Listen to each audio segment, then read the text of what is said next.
Hello guys, in this video I'll show you how to withdraw money from FanDuel to PayPal.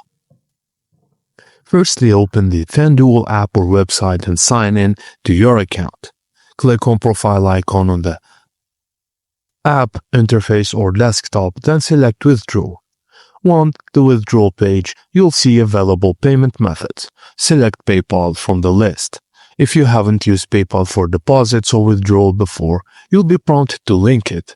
Log into your PayPal account when prompted and authorize the connection.